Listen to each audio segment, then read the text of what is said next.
There we go. Do we have sound now? Let's hope we have sound now. We hope so. It means, George, I just introduced you marvellously. And Everyone now, just have to assume. No one could hear it. No one could hear us. Well, no, shall I do it again? You can do if you like. Okay, right. You have to top it this time, though. I have to top it. Okay. Well, my name's Cameron Scott. I am here with the man, the legend, the god, George Mann, who's sitting opposite me. The man, across the the legend, internet. the god. The man, the legend, the god. I mean, you couldn't go. You could have gone demigod. You could have gone demigod, and I would have been happy. I wouldn't go demigod. I don't think you're a demigod. I think you're a god amongst men. Thank you, Cameron. So are you. Yeah, thanks very much. So we are Cameron Scott and George Mann. We are here. You can hear us now, hopefully. Thank you, Sarah, for pointing out that no one could hear us. We are plotting Geekery, a fortnightly chat about writing and various geeky nonsense that's taken our fancy at the time. So, what are we talking about? What were we talking about before when no one can hear us? We were talking about how your week's been. Yeah, just while we wait for people to join us, we were talking about the fact that we've got used to being inside now, and now in England at least they're starting to ease some of the lockdown restrictions, and I certainly feel like I have the fear of the outdoors again now. I'm quite cozy in my little cocoon, and I'm not sure I want the change. I know, it's weird, isn't it? It's just that thing. I can't remember if I've talked. It's part of the problem. I can't remember if I've talked about things before on this or to myself. But I was watching the end of the first series of that Stephen King program I was watching because my brain Castle Rock, thank you.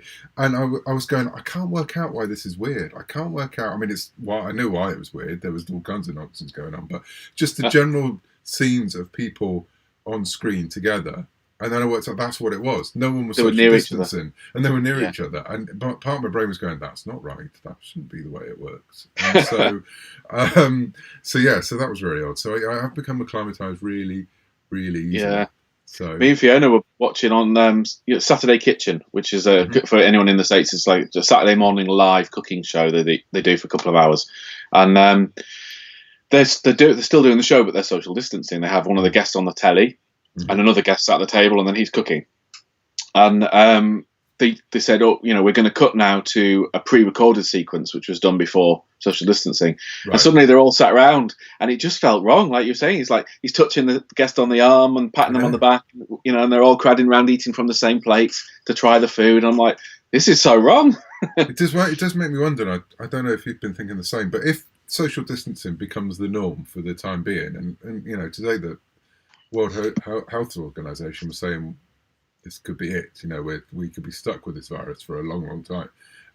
How does drama cope with it? Because there's a lot of widescreen angles on the cameras. I was saying this to James, my son, earlier, because they've said in the government advice that drama can start filming again as long as they obey social distancing rules. And I think, how's that going to work? The two leads having a romance, kissing across 2 meters space. It's just, it's not going to work. I think there's interesting stories to tell. I'm not sure that every story is going to be able to be told. Yeah. Yeah, I mean, and I guess if it does become the norm in life, then drama reflects life. And eventually it'll become the norm on screens as well. But I hope it doesn't, really. I mean, for all the joking about being scared of the outside world and everything, I think human contact is really important. And I think the drama will suffer if we can't show that as well. Yeah, exactly. We've got Expired Milk is here. Hello, Expired Milk. Hello, Expired Milk. He says to introduce yourself as the guy on the left and the guy on the right. But who's left and who's right are we talking about? I mean, that's the question we've got to answer. I just see you, so I don't know whether you're on the left or the right. Yeah, I can see you're on my right on this when I look at. And I'm on your right on this. Yes, I'm the guy on the right. Hello. Yeah, hello. Fabio's here. Hello, Fabio. Nice to see you. Hello, as well. So what have I been up to? I've been continuing to write Shadow Service. We've had some great stuff through from Corinne on that, where she's now working on issue 3. I'm scripting issue 6. It's weird today because I scripted issue 6, or started to script it in a completely different way to how I usually script things. You used my method, didn't you, this time? I did, without really thinking about it. So what I usually do is I usually write the dialogue, So I block out the pages, so I know what's on every page. I then write the dialogue. Some of those have a loose panel 1 dialogue, panel 2 dialogue, Sure. and sometimes it just goes dialogue. And then I'll go back and add the panels and add the descriptions. Today I've blocked out the entire issue, issue 6, all 22 pages with just what's going on, and pretty substantial panel descriptions with no dialogue whatsoever or sound effects or anything. Which I don't really know why it's a heavy action issue. That might be why, I guess. It's a heavy emotion issue as well, so that could have something to do with it. It's also an issue that doesn't have the same POV as usual. Okay. For the first time, really, we've played it a bit before, but for the first time, issue 6 is completely from the POV of another character to kick off the second trade. So it's that might have something to do with it. I don't know, because of her nature as well. It might have been why it happened, but it was really when I was doing it that I was realising I was doing it. Yeah, because I mean, it's because I've found, and it's really only with Engine World that this has become my actual process. Where I block out the pages too. I do what's called a page plan, then a panel plan, and then I write it. So my panel plan will be, in panel 1 this happens, in panel 2 this happens, and sometimes it'll have scraps of dialogue. Yeah. But I'll do quite a detailed overview. Like take a couple of thousand words by the end of it. Yeah. And then I script it. And I find the scripting process that then I can concentrate on dialogue because I've worked everything else out. But I will then flex if the dialogue dictates that I need an extra panel or a reaction shot or something. I'll just drop them in. So it flexes with the dialogue, because obviously the dialogue's where you carry a lot of emotion, and but it's interesting, isn't it? Because I'm about to do issue 7 of Engine Ward, and that has what I currently thinking is going to be a 14-page silence section. Mm-hmm. And I'm quite interested to write that, because I'm kind of thinking, well, when I've done my panel plan, I've written it. Yeah. Which is good, but will I have to do anything different? That's the thing. Will I have to convey something else? Because I'm not putting dialogue in, will I be asking Joe to do more heavy lifting and conveying more through the art? So will my panel descriptions have to be more detailed? Yeah. I'm going to have to think carefully through how that works. And it's weird. And the one thing I've also found today, and I said on Twitter today, I had a bit of a nonsense morning. There was some stuff going on that sort of like changed my plan for the day. So I've been doing a novel I've been writing every morning. I've been writing, largely every morning around 1,500 to 2,000 words of it. This morning, I had to deal with some stuff, and I sat down and my head just wasn't in the right place to write the novel. So I thought, I'll just switch out and I'll go over to the comic. And I spent that time sort of doing that thing of blocking the first issue, this issue out, because I had a bit of a notepad of everything that had to happen in the issue, but I didn't know how that would break down over the pages. So I was doing that, which then turned into writing it. And usually I get through about 10 pages a day, which is a first draft of panel description and dialogue. And I've done all 22 pages of the panels today. From about 11 o'clock through to 4 o'clock in the afternoon, stopping for lunch. So I've done a lot more than I usually have done from a structural point of view. So I can't see me always working like it, but yeah, I found it an interesting thing to do in this one. We've had some more people come in and say hello. We've had Jesse has said, hello, Jesse.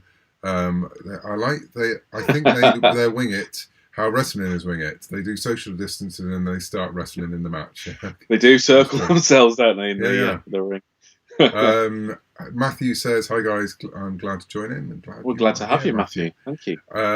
So one of the things we said we were going to talk about this time was something that we get asked about a lot, and that is writing for licensed properties. And when we say licensed properties, George, what do we mean when we say licensed properties? We mean, I suppose, really properties that we don't own. In the broader sense, other people's worlds. And that usually that's people, when we say people, we mean studios or big businesses who've been, such as Lucasfilm and Star Wars, or the BBC and Doctor Who, that kind of thing, where they have an existing property that's been written by many people over the years, and you want to become, or we're invited to become one of those writers. contributing to that overall story and universe. So it's a shared universe that lots of different people write from. It's something where you usually have to fit your stories in with another narrative that's happening somewhere else, whether that's a game or a film or a TV show or a comic or whatever. You're adding to that story rather than not telling necessarily the primary story. So which license properties have you written for so far? Quite a few. So the top ones people will know, really, I suppose, will be the two I've mentioned, Star Wars and Doctor Who, written for Judge Dredd, Blake Seven, Dark Souls, Project Blue Book. It's a long and extensive list, actually, mostly over the last few years. And I think it's one of the things we're probably going to come to, but I was a writer of my own stuff before I started writing licensed fiction. And I try and do a bit of both in any given year these days. So quite a few properties, but I always try to make sure that I only go into it if it's a property that I'm genuinely interested in and want to work with and add to. Sure. I think there's a big risk, and I think I've said this before on the show, about approaching something cynically, just going, "Oh, I'll do that because it's a quick job for some money," because you're never really going to treat the material and the fans who are going to read that material with the respect they deserve. So I always try to avoid that situation and focus on IPs that I have a genuine connection to. How about yourself? What have you written for? Well, it's interesting. I was just going to say that the difficulty with that is when you then get an opportunity to write an IP that hasn't existed before, or you. Oh yeah, well that's new and interesting. So I think that's a different proposition. So what have I written for? I've written for quite a lot. So I come from it slightly differently to George, and we'll talk about that. So Doctor Who and Star Wars are probably the two that I'm most known for. Pacific Rim, I've written a number of Pacific Rim comics. Vikings, Warhammer, Judge Dredd. Then on the sort of kids side of things, I was the Skylanders writer for a long time, writing under the name Onk Beekman, who was a penguin. And so I was Onk Beekman. I've written for Adventure Time. I've written for the Beano for many, many years, which is a British humour comic. I've written Angry Birds. I rewrote Treasure Island for the Angry Birds, which I'm sorry for Robert Louis Stevenson that I did that. But the good thing was that lots of kids got to read Treasure Island because they went on to read it afterwards. I've written Danger Mouse. I've written Lego Batman. Lots. It's because it's primarily my job and what I've done for a long time. So, but these days, I suppose I'm probably best known for Star Wars and probably less now for Doctor Who. But that was obviously my biggest thing I used to write for. Here we go. We've got some comments coming in from people. Expired Milk says, spill all the beans about the elusive Film Story Group. The beans are that they're lovely, lovely people. They are lovely people. They are lovely people. We don't sound sincere there, but we really are. They are. The Lucasfilm always says that a Star Wars novel will never be your first published novel, and that is correct. We can get onto that later. Fabio just yells Vikings, and I do that regularly. I'm a massive Viking nerd, and always have been ever since I went to the Jorvik Centre in York when I was a kid and joined the Viking Club. And I have read about Viking history and watched just about anything. And then I had a chance to write 2 miniseries based on the Viking TV show, working with the showrunner. And fit in some stories in between some of the seasons, which was very, very exciting. So before we get on to some of our other points, we had some questions via the wonderful world of Instagram. So yes. I thought I will go through them if I can find them now. He says, bringing up Instagram. So first question, let me see if I can find it. First question, this is from Jason Inman. If you don't know Jason, he has many YouTube video series and podcasts about comics and geek culture, and co-writes Jet Jupiter as well, a comic which is fantastic. Jason says, how do you best deal with a character that at the end of your story cannot be changed? And this is something that people who write this kind of fiction have to deal with a lot of the time, because you do quite often write stories that are set between other stories. So you end up writing a story, which could be a prequel to it. So I wrote the prequel to Pacific Rim Uprising for one of the characters, so I knew where that character had to end up. The good thing about that is we didn't know where that character began, so I could tell that story. But quite often, you have to write the story, a story about Luke Skywalker, which is set in between A New Hope and Empire Strikes Back, and you know where he has to be at the beginning and the end of that story, so you can't exactly change him too much, but you can delve into a bit about how he becomes that kind of character in those stories. But there's a lot of cases where you can't really do that because there's no space. So how do you cope with that, George? It's interesting. I think probably the best example I've got is the War Doctor book that I did, where what that story, the whole story really of the War Doctor is told in that single episode, Day of the Doctor. You find out how the regeneration happened in the little prequel story, and then you get the story of the moment and everything he's doing. And there's some language we sometimes use when we're talking to each other, don't we? We say, "Oh, I've got to fill a gap. Yeah, I've got to fill a gap in this story between these 2 points." And I think you always have to send your character on a journey, even if they end up in the same place. So because fiction is about change. So often, you might think of that journey, and in most fiction you might think of that journey as they start at point A and they end at point B, but actually they can still go on a journey if they come back around to point A. Or I think with something like the War Doctor story, you go, well, there's a bit of a gap in the middle. We know where he starts, and I know what he has to be at this point. And it's the same as the example you were given with Luke. I know where this character needs to be in terms of headspace and story by the point this other piece of work starts. Therefore, you've got a general trajectory and a general direction. And I think what you have to do is then think about, how do I tell a story then that shows them on that trajectory? It's a step on that ladder.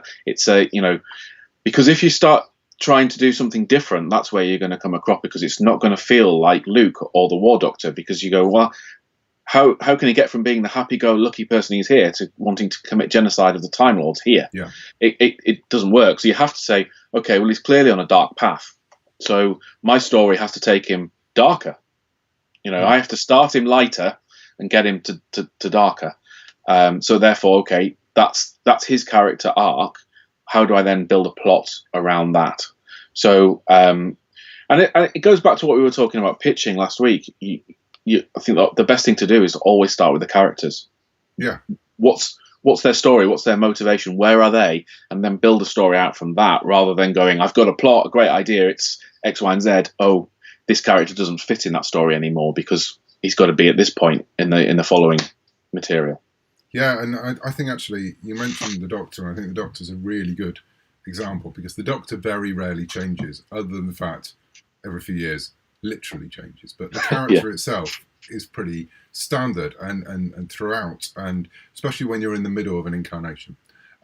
So quite often what you do is you give the Doctor it's either, if it's about the Doctor, you give them a little story, a little arc they can go through. So a lot, you find a part of that character that they can still learn something about themselves, as long as it remains true to that, to the overall character's arc and story. So again, the Capaldi Doctor is a perfect example, because he actually has got probably the biggest arc of any of the Doctors. And so when I wrote The Shining Man, the novel The Shining Man, it was at the beginning of his last year when he's with Bill, and he's definitely gone through a learning process, and it's him sort of learning how to be set in one place and have responsibility and deal with humans on a regular basis. But then the other thing I quite like doing is, how do the people around the Doctor get changed by the Doctor's presence? Yes. And this is something you see lots and lots in science fiction, especially with Doctor Who, is that you have the story arcs of the people who find themselves in these situations, and that could be the companion characters in Doctor Who, or more likely than not, is the people who meet the Doctor just for that adventure, and the Doctor's presence and the companion's presence makes a difference. And that could be the same if you're writing Star Trek. That could be the same if you're writing Star Wars.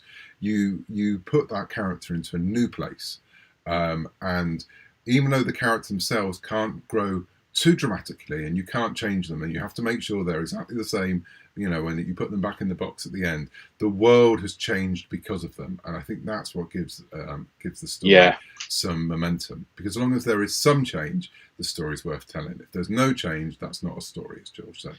So I think that's definitely a way you can deal with that situation.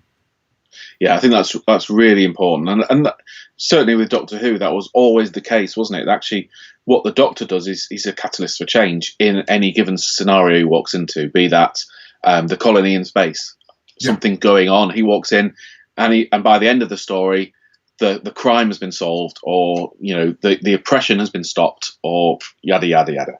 And on a personal level, someone has got over their fear, or someone has found what they're looking for. I think that's really important. So, hello, if you just joined us, and we're talking about licensed fiction today, writing for licensed fiction. The difference is to writing for our own properties. If you're enjoying it and you want more people joining us, please tweet the URL, get more people here, and they can join in the chats. Right, some more of the questions we had beforehand. How fun, this is one that's probably aimed at more me, George. How fun is it to write in those non-canon Lego sets? That's from Terry for Prez. Now, this is something I regularly do now. As people all know, if they follow me, I like Lego, and I like Star Wars Lego in particular. And Star Wars Lego has a lot of sets which aren't actually canon, but there have been a set that's been created. The famous one being for me, the Bounty Hunter's speeder bike, which I put into the Han Solo comics around the time of Solo, and had Forlorn riding it, because I love that bike. I've made it, and I thought I needed a speeder, so I thought, why not use that one and canonize it? So it's a lot of fun, and I try and find ways to canonize a lot of things. So it's always fun. I mean, that's part of the joy of doing this anyway. It's that you get a chance to play with toys, and that's one of the joys of working with licensed properties.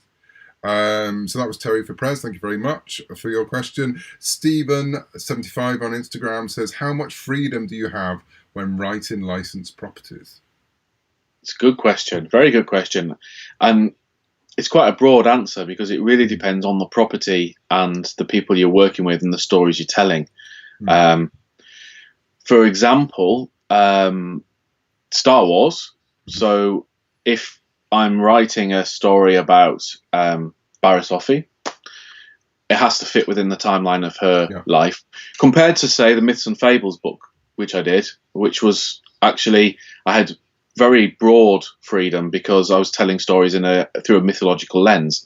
So you're not necessarily adhering to fact; you're doing it from a different perspective. So actually, I had more freedom with that than I would if I was telling a biopic style story about a character.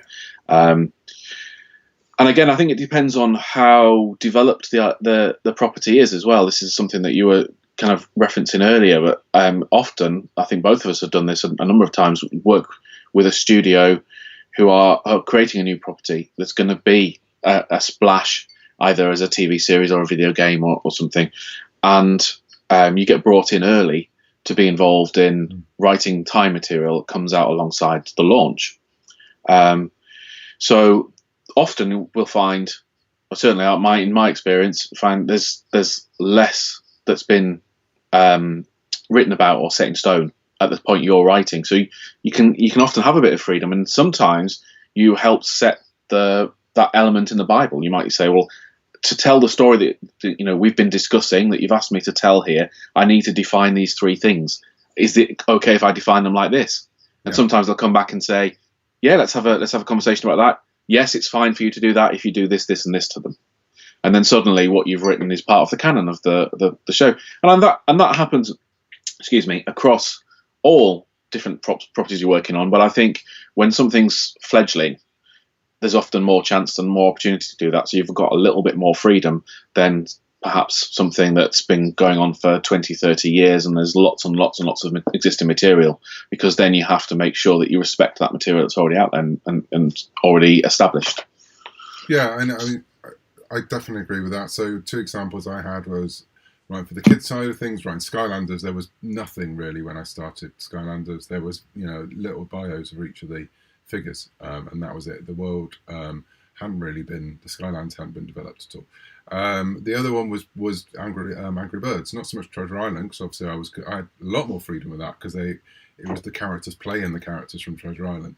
But for writing the sort of standard material for Angry Birds, there was not really anything at that time that said what these characters were. So we were inventing quite a lot together. Other areas, I mean, well, at the minute I'm involved in a huge project with Star Wars where we're definitely creating an entire new part of the universe. At other times I've written material that's specifically to tie into a film, and so you have very set guidelines of what you can and can't do there. I was doing something like Dooku Jedi Lost. Again, I knew where he had to be, but they gave me a lot of freedom to say what that story was. Yeah. Everything was checked, and it's something we can talk about more. Everything was approved. There was certain stuff that I put in there that they said no to. But on the actual brainstorming, and I actually had a lot of freedom of which way to go. And then it became a conversation and then dialogue about how far we go with certain things. And I think that's one of the things that a lot of writers do when they're writing tie-in fictions. They try and push something, they try and add something, so they want to add their mark on it. But it's then how you deal with that afterwards when you get some pushback. Things I was allowed to resurrect the Kurgan in Highlander with Mark Wright when we wrote a Highlander audio book. Something I never thought they'd let us do, where we put it in to see what would happen, and they said yes. And so sometimes that does happen, and then we realised we had to do it. And so it can happen. It can, but as long as you're showing respect to the people and to the world, I think you can. It becomes a dialogue, and that's something we can definitely get in. Into a bit later on.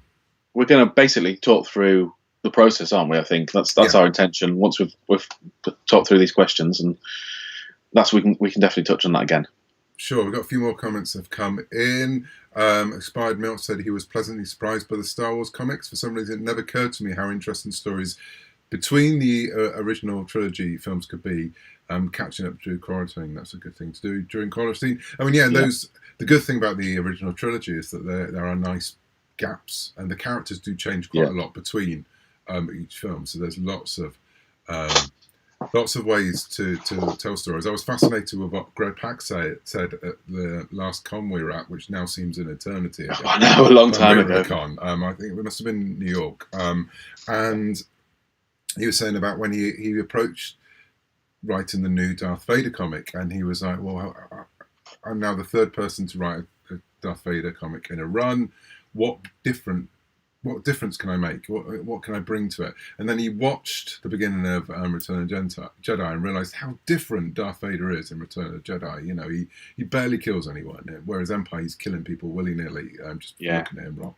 And so he went, oh, hang on, there is a story to be told there about what's happened to Vader between, spoilers, having his son reject him, and then the man that we see at the beginning of the film. So there's always something you can find.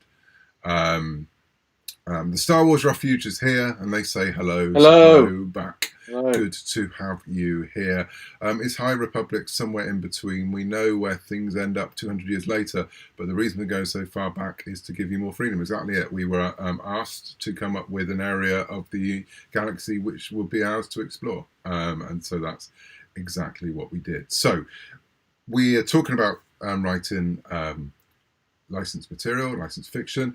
We've touched on this a little bit, but one of the things I think people want to know is how they get into it. Now, I came to it for a slightly different way, but traditionally, you can't jump straight into writing licensed fiction.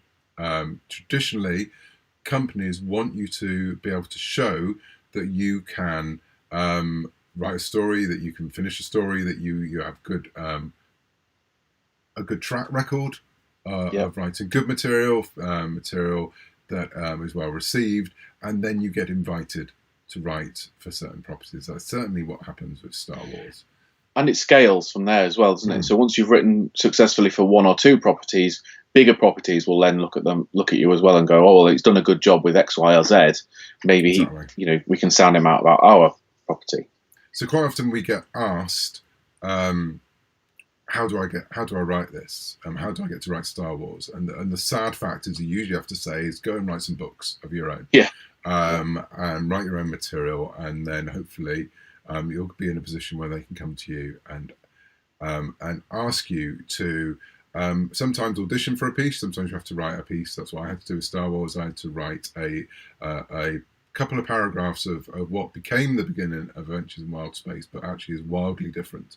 I think Lena in my original paragraph, she was a Twi'lek rather than a human. It was, there was, because all I had was names, and I just went for it.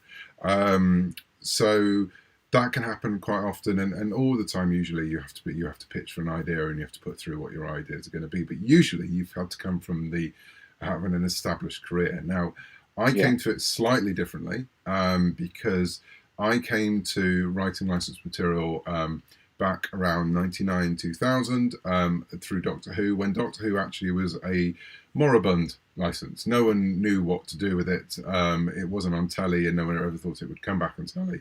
And it still has some licensees, and Big Finish Audios were putting together some audio. So I blind pitched with a friend of mine, Mark Wright, and we pitched something that eventually got made, and that actually isn't the norm by any means. They took a chance on us, and luckily for everyone, it seemed to has worked.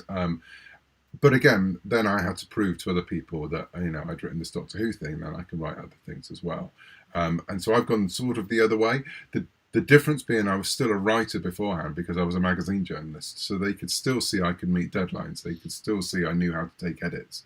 And that's a lot of what they're looking at as well. Just as when you're first writing, you're trying to attract an agent or attract an editor, they want to know that you're the kind of person they can work with. And the publishing industry is quite small as well, and people get mentioned, and you have names that people talk about you. What's that person like to write with? How do they deal with this? And likewise, other writers recommend people, and one of the reasons George has been writing for Star Wars recently is I introduced him to Mike Seglain at Lucasfilm when I was already working with him, and then Mike read George's book, and exactly the same thing happened. I was about to say that's because my route in has been a bit more traditional. I'd done a few little odds and sods, but it wasn't really until Justin Richards had read my Newbury and Hobbs books and decided that he wanted someone to write he was then editor of the Doctor Who book line, wanted someone to write a Victorian Edwardian set fantasy with the Doctor. And he went, "Oh, George loves Doctor Who. He's clearly been influenced by Doctor Who. I can see it in his work, and he's got a following through these books." And he approached me through a mutual acquaintance. And it was a similar thing with Star Wars, that you introduced me to Mike Seglain. We were in a social setting, really. We definitely not to sort of say, you should hire George. It was we were just San Diego. We were at San Diego Comic Con. We had a few drinks, conversation. We talked about mutual interests, horror films, followed each other on social media. And then what happened is Mike saw that I had a book coming out on social media, bought it and read it because he thought it would be his cup of tea, because it's kind of thing we've been talking about. It was a supernatural horror, Witchwood, supernatural horror crime story. And on the back of that, then next time I saw him at the next convention, he pulled me to one side and said, "Do you fancy writing some Star Wars?"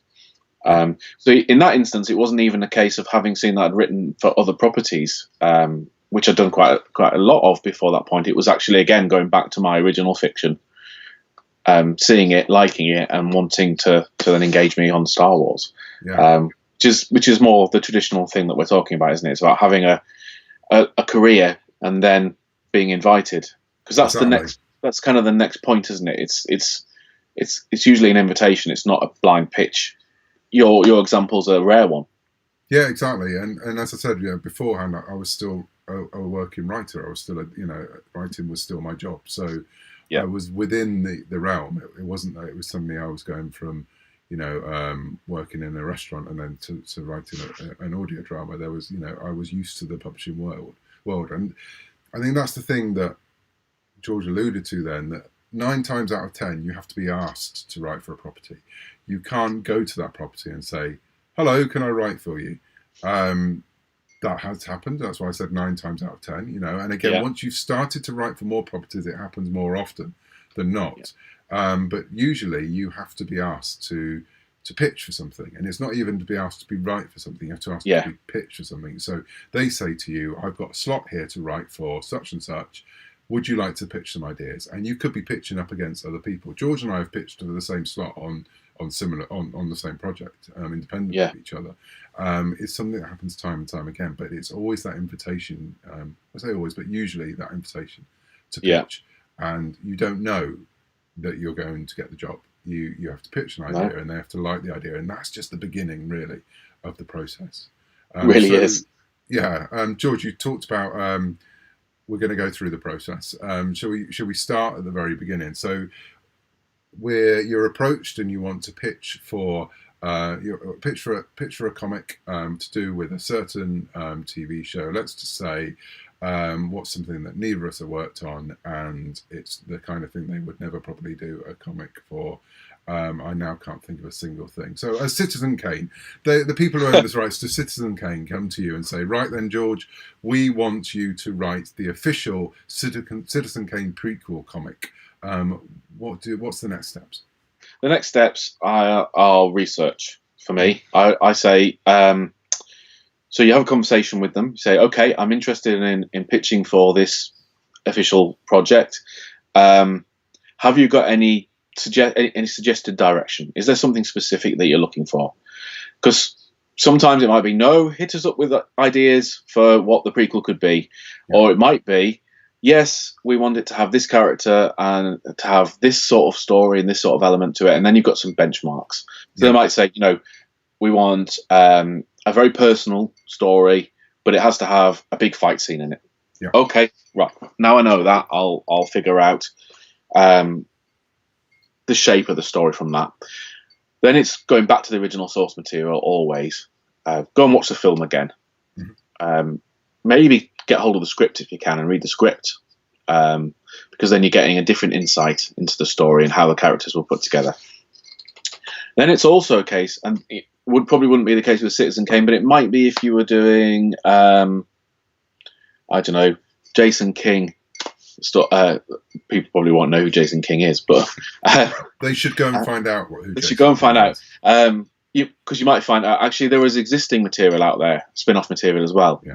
So there might be novels, there might be comics, there might be audiobooks. Go and find out what they're about, so you're not repeating the stories that have already. Why aren't there Jason King audios and comics? Why? Because if you don't know Jason King is a marvelous series because it's so bonkers. He plays it's Peter Wingard. He plays a very flamboyant. Here he is. There's Jason. Very flamboyant, a mustachioed crime writer, crime writer turned adventurer who has a wonderful line in caftans and leather catsuits with nice scarves, and his leather suit down to the navel. They're usually so got a whiskey and a cigar. Yeah, so marvelously 1970s. If you've never watched Jason King, go and watch some Jason King. Anyway, it's just as George said then before I so rudely interrupted. Now just thinking of caftans. You go and have a look and see what else has been out there. Because also, quite a lot of the problem is when you're pitching this stuff is that, especially if it's an older property like Star Wars or Doctor Who, it has been done before. So you have to, even if it has been done before, you have to find a different way of doing it. And so that's quite an important thing to if you can't read everything, read around. So you have a general idea of A, what they're doing now, and B, what they've done before. Yeah. And then once you've absorbed all that stuff, you go into your brainstorming session to go, right, okay, now I know what the parameters are. I'm going to put together the story that I think I want to tell. And sometimes you might want to put together more than one idea as well, because depending on the people you're working with, it might be fire them 3 quick paragraph ideas, say which of these ones catches your attention most and I'll develop it. Or it might be a case of I've got one shot at this, I've got to pick the story that I really want to write, work it into a bit more detail, and get it to them. So, brainstorming session, throwing ideas out, thinking again, keeping at the core of those characters at your heart while you're doing this, and you put your ideas together into a pitch, similar to what we talked about last week, or the week before rather.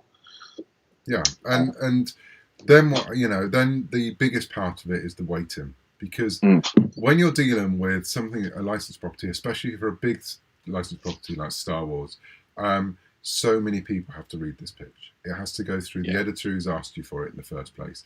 They might come back to you with notes before they send it to the licensor, before they send it to the people who own that property.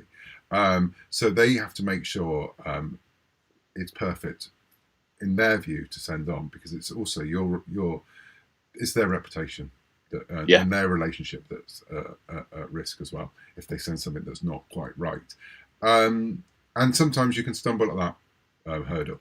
Sometimes you can send something through and the editor goes, brilliant, right, it's not the kind of thing we're looking for, but thank you very much. And hopefully the words you want to hear is, the door's open for you to pitch again in future, or we'll come back to you, or something like that. If you've played it well, that's what you're going to have, and you might have another chance later on. Then once it's got past them and they're happy with it and you've made some changes, usually it then goes off to the license holder, and it can go to many people the license holders. I mean, you can sometimes have one person who's responsible for it. You can sometimes have 5, 6, 7, 8, 9. The worst one I ever really had was I had notes from 12 different people on a pitch, because it was a project that wasn't Star Wars, it was something else. It was a project that was over so many different things at that time, that I had 12 different people with all their different thoughts, all commenting on this document. Luckily, it all went through one person, so they could, whittle it all down to the actual points that they needed to make. But it went around the houses a lot before it came back to me. And then it comes back to you with the notes. And the notes can be light, but quite often they can be quite heavy, because the people who are giving you the notes know more about what's going on than you. And quite often you find yourself pitching the story that's already been told. I pitched always going to be told. Always going to tell. I pitched and wrote a bit of the beginning of Rogue One before I knew that was Rogue One. Before I knew. In fact, I did it on Solo as well. I pitched a story for Han Solo and basically blew the middle of the film. And so that happens, and that's a good thing, I think, because that shows you're in tune with what's going on. Happened with me with the 12th Doctor. 2 stories I submitted for the 12th Doctor were it's very, very similar to what we're going to do on screen. So, okay, I have to leave that idea now. And sometimes they can help you change that. Sometimes you have to say it's not the right time and you have to move away. But you get all these notes. Also, you have to deal with the fact that when you're a licensed fiction writer, it takes a certain kind of person to work in licensed fiction, because you have to sometimes, pretty much all the time, check your ego out the door. Because yes, they've come to you because hopefully you're good at your job and you're good at telling stories. But you are one part of a big machine, depending on the project. And when it comes to tie-in fiction and licensed fiction, the licensor is king, and what they say goes ultimately. So if they want something, that's pretty much what you've got to find a way of doing it. And also, it's not. It might be to you, but it's not the biggest part of the cog in the machine. So if you're writing a tie-in comic, prequel comic, or something that happens in between seasons of a TV show, the TV show is king always. Even if they're not Jason King, they're still king. Everyone should be Jason King. Everyone should be Jason King. But yeah, so it's always going to take precedent, that TV show. So you have to part of checking your ego is understanding that, okay, I'm a cog in the machine, and I'm not the biggest cog in this machine. Yeah, and it's also how you deal with notes, because you can get notes back, and this is the same whether it's notes on the outline, because you will get this in various stages. So you will put your outline in, you will get notes back, and then you have to resubmit your outline, then you get notes back on the resubmission. Then you might have to put your outline in again, and you get the green light. Then you have to write it, and you send that in, and you get notes from the editor, and then you rewrite that for the editor's notes. Then that gets sent to the licensor, and you get the idea that you go through the process so many times with so many people. And it doesn't mean that you always have to say, okay, yes, I'll do everything. Or because quite often, the people who are giving you the notes aren't necessarily people who work in the media you're working in, because that's why they've hired you. So they might ask for something that actually is not the best way of using the medium you're writing in to get that same point across. And they come with suggestions, and that's fine. But actually, you might be able to go back and say, I like that. However, what if we did this? To get to the same end. To get to the same end. And again, it's how you deal with that, and how you don't throw your toys out the pram. You choose your battles that you want to fight. Sometimes there are points you go, yeah, I'm not so sure about that, but understand, I'll get on with it, I'll do that. Other points you might go, oh, I really would like to explore this, but I know I'm going to get some resistance, so shall I change things and suggest something else? But you always have to get to the point when you have to realise that, okay, there comes a point when you can't keep fighting, and you've got to remember that you're being hired to do a job. It's not your project. You're a writer being hired to write their comic. That's kind of the way you've got to get your head around it. So if they really want it to be a certain way, then you have to decide. If it comes to a point where you really don't want to write it that way, well, then maybe you're not the right person to be writing the comic. It's not about forcing it into the shape that you want. It's about trying to do the best job you can within the parameters that you've been asked and given. Yeah, and understand that it's big part, a bigger picture. And also the people you're dealing with are probably dealing with 100 different things as well. And so the last thing they want from you is for you to be annoying, or you to be rude, or you to be demanding. And this is the same for any part of life, isn't it? You be kind to people. Don't make yourself a person that people don't want to work with. And that's one of the things, when earlier on with the question about how much freedom do you get, I think after a while, after you've proved yourself, after you've proved you're a good person to work with, after you've proved you can take notes, and this goes from whether you're writing original material or you're writing licensed material. If people know that you can take notes well, and you can adapt to what they're saying, because sometimes you have no time at all to do a lot of this stuff, and you have to do it quickly, and you have to do it well. If they know you can handle that without causing a problem, there's more chance you'll get more freedom next time, especially if it's an area where you can have more freedom. So, as with all parts of writing, you just have to make sure you're not being an idiot the way you're dealing with people, and understanding every person in the machine, what part they're playing, and the fact that you are, as George said, a part of it, but also these people are, and they've got a job to do as well. Yeah. So once you've got through that process, and you've got an outline, and everyone's signed off on it, and everyone's happy, and you get the go button pressed, you usually don't have very much time to turn around the actual piece of work, do you? Not like you would if you were writing your own book, which you can generally take a lot longer over, and especially if you're writing something on spec, then actually your only timetable is yours. If you've sold a book and you're writing the sequel, then you've probably got a negotiated amount of time with the publisher, but it's usually generous compared to a tie-in project. And time is essence with a tie-in project, isn't it? Because they usually need it for a certain purpose, because they know it's going to have to go through all those approvals that we've talked about. Because once you've written the manuscript, be it a script for a comic or an audio or a novel, it's going to go through all of those same people again. They're going to read it. They're going to give you notes. It's going to go for rewrites. And again, that process continues. Yeah. So you need time for that, but also they have to then prepare it and get it out alongside the main thing that they're putting out. So if it's a TV show and they want the book to launch at the same time as the TV show, well, then they need to have the book. Case in point. So Doctor Who: The Shining Man, which I can grab. This was a book that came out to tie in with the last series of the Peter Capaldi years.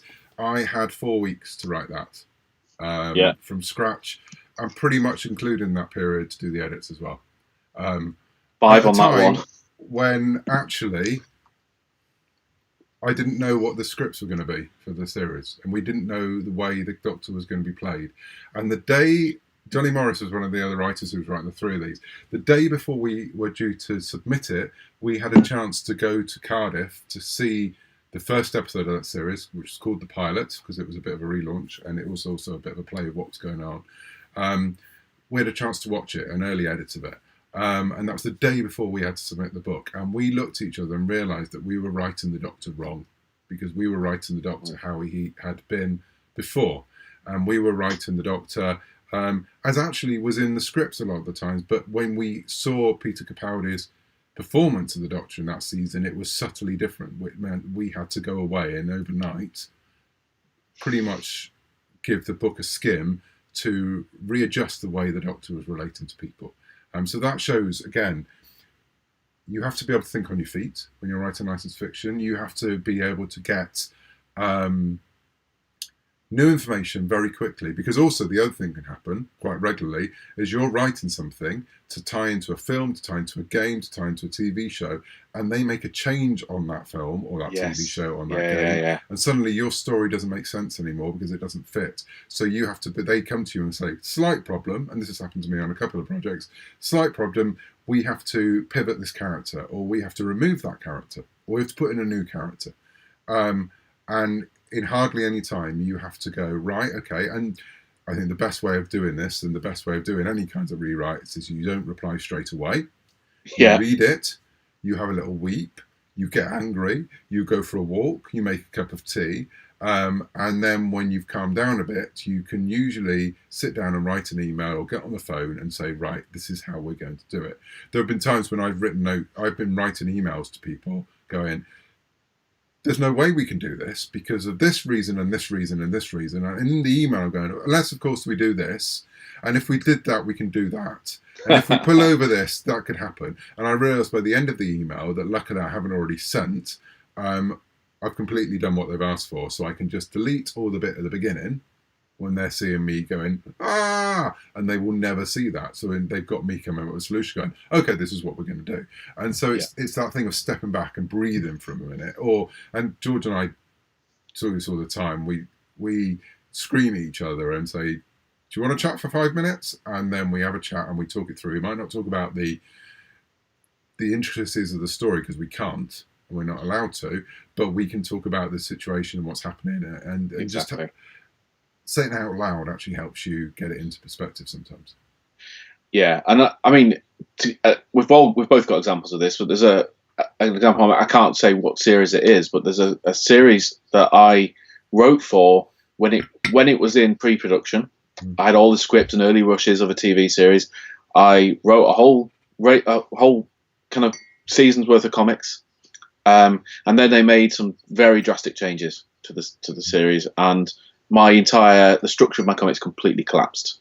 And rightly so, we paused them and we put them away. And 2 years later, I'm back and I'm revisiting those scripts, and we've gone, okay, now we've seen the direction that this show's going in. There's an opportunity to go back and see, can we resurrect those comics? Because they were good comics and they were partially made. Like, let's go and rescue them. Let's see what we can do. And that's been a really interesting and fun experience, actually, because at the time, you mourn that loss. You go, oh, I've put all that work in, and they made all the right decisions for their main project, but it had this implication for my side project.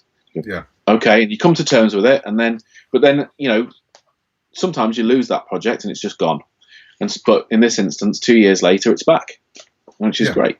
Yeah, exactly. I mean, I've had a similar thing. I've written a mini-series that will never be released because it was for a part of a TV show that now doesn't exist. So the TV show exists, but a complete element of it was exercised. Actually, it's happened a couple of times. There was a Torchwood audio that I was writing, and then they changed something in Torchwood, and that character didn't exist anymore, so there was no need for it.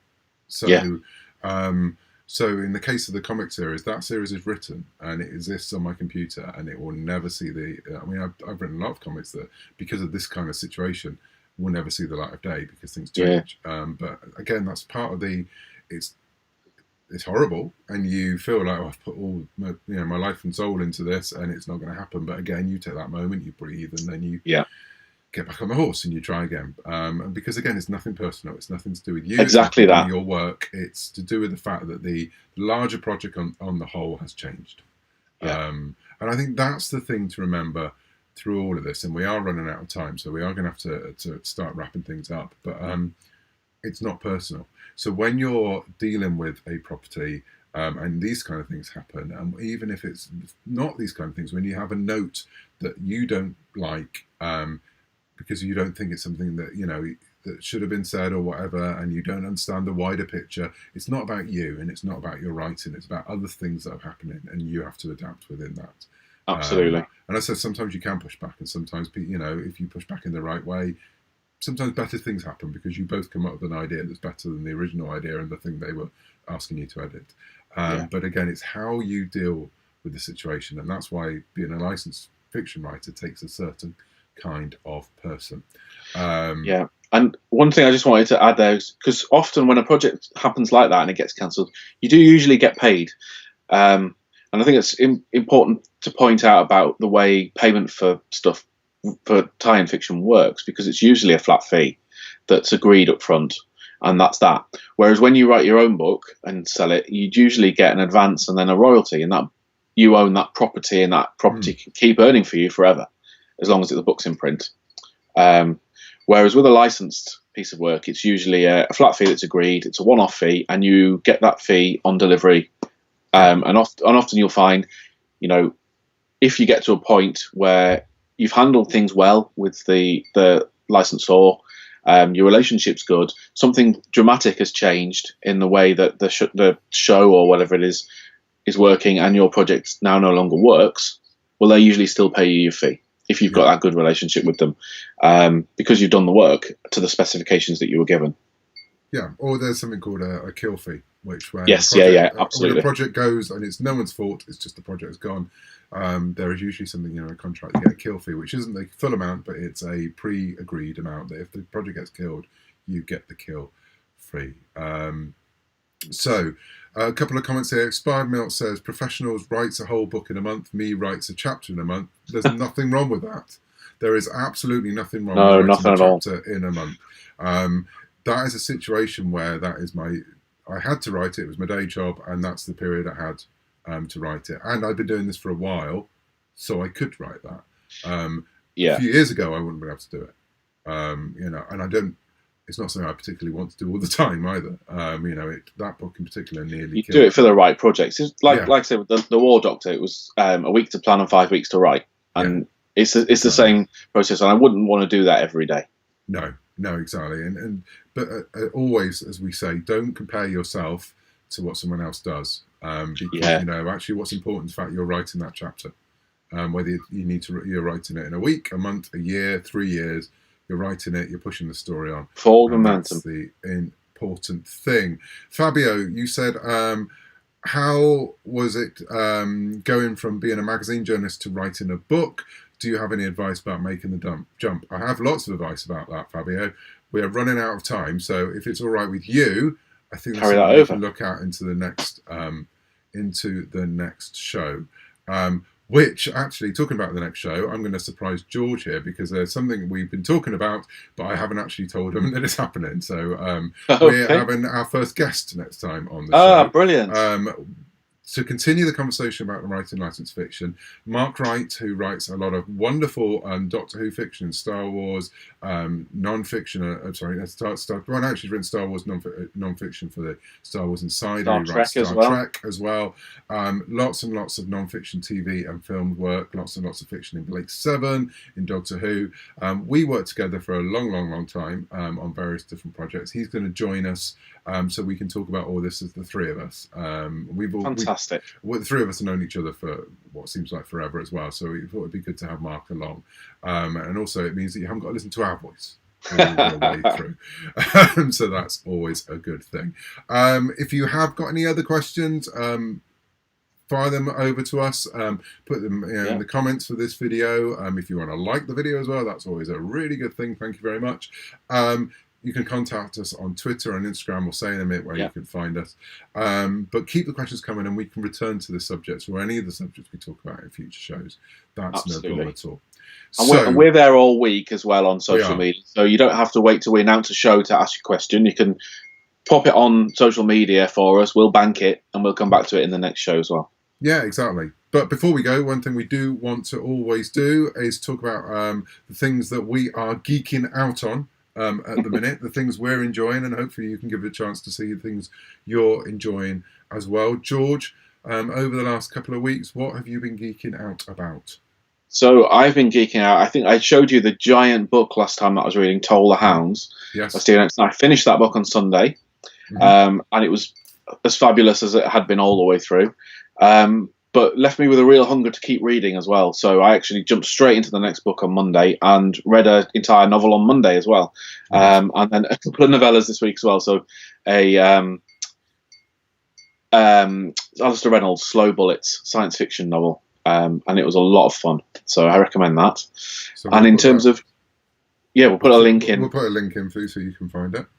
And in terms of what I've been watching, I'm just near the end of Luke Cage season 1 now. So as I keep saying, I'm working my way through the Marvel TV series on Netflix, and it's fab. I love Luke Cage. Luke Cage is my favourite Marvel Netflix series, and it is great. I will die on that hill. It's fantastic. For me, I've been reading and watching lots of things, but the things I wanted to talk about this time were music related.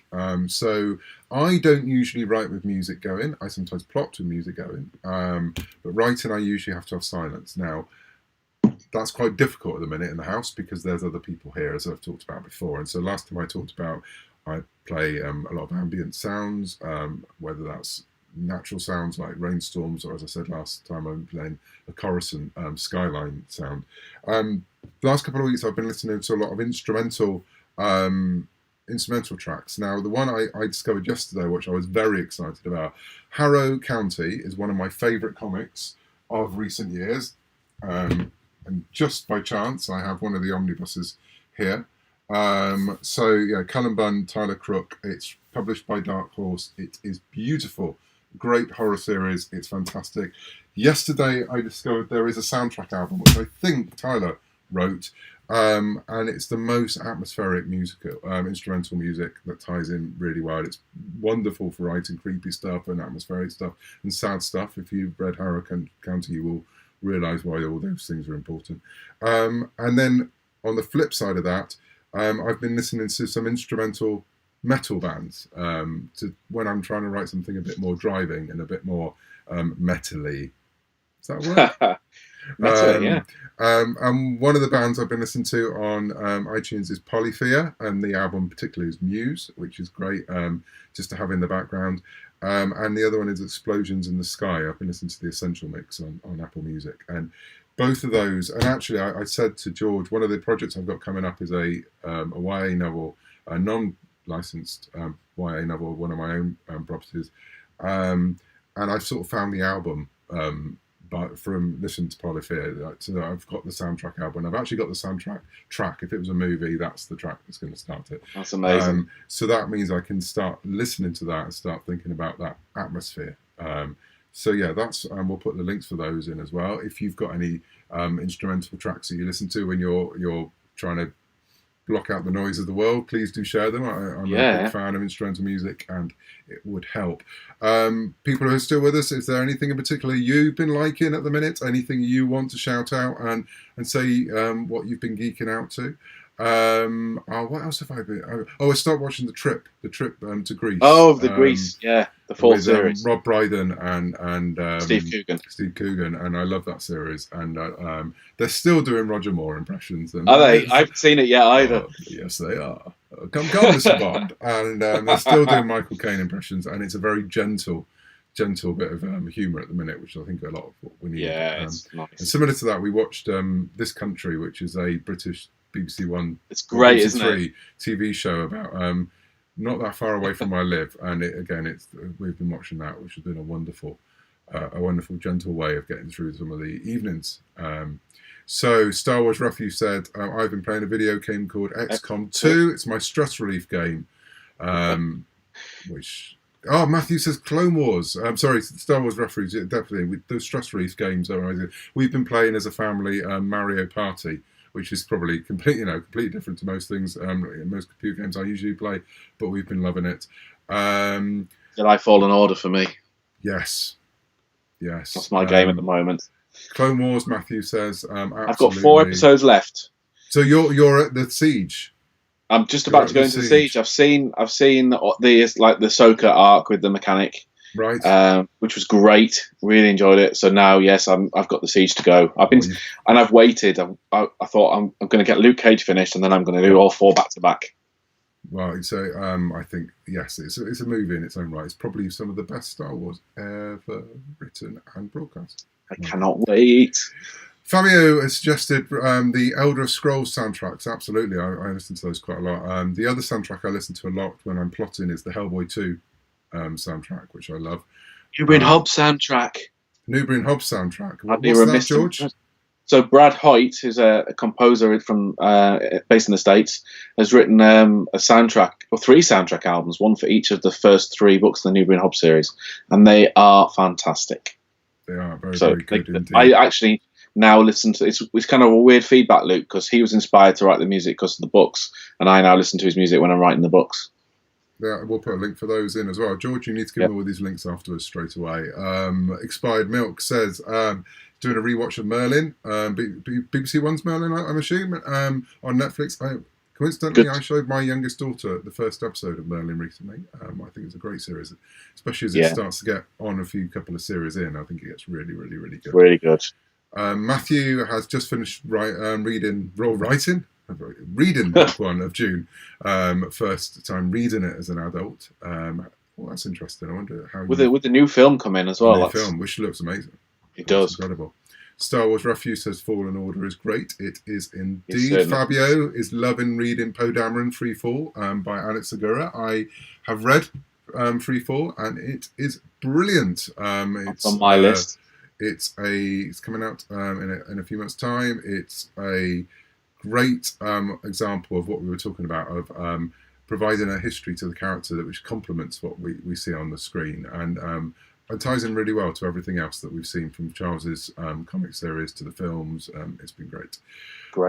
Sarah has been geeking out on the Marvel Cinematic Universe in chronological order and music, The Who. And I read an awesome comic this week that I need to get the anime to. That's interesting. You have to tell me what that one is, Sarah. And Fabio's been playing Luigi's Mansion Online. Lots of fun. Brilliant. Star Wars Refuse. We've got things coming in thick and fast now. Bioshock games have great soundtracks. They really do. And there's a bunch of old-timey songs. And Sarah's saying my friend Ox and I are going to write and illustrate some picture books this summer, and she's terribly excited. So it's good to know there's creative things afoot. Well, thank you for all that. I love that part of the show. I think we've spent far too little time doing that. Because we wibbled on so much in the main bit. We will try and find more time to talk about the Geek Outs. So thanks for joining us. I hope that was interesting. I hope that was useful. As we said, if you've got any other questions, please get in touch. George, where can people find you online? On Twitter at George_man, and on Instagram as GeorgeManAuthor. And I can be on Twitter at Kevin Scott, and on Instagram at Kevin Scott Writer. I will be usually found on either of those places far too many times in the day. Same here. Thank you very much for joining us. We've got through largely with no sound problems, even though obviously you couldn't hear us at the beginning. And then I'm obviously joking. So there you go. George looked absolutely panicked there for a minute. So I did. Until next time, we'll have a third face in the form of Mark Wright. We hope you'll be able to join us in 2 weeks' time. In the meantime, take care, stay safe, and please do stay sane as well. Cheerio for now.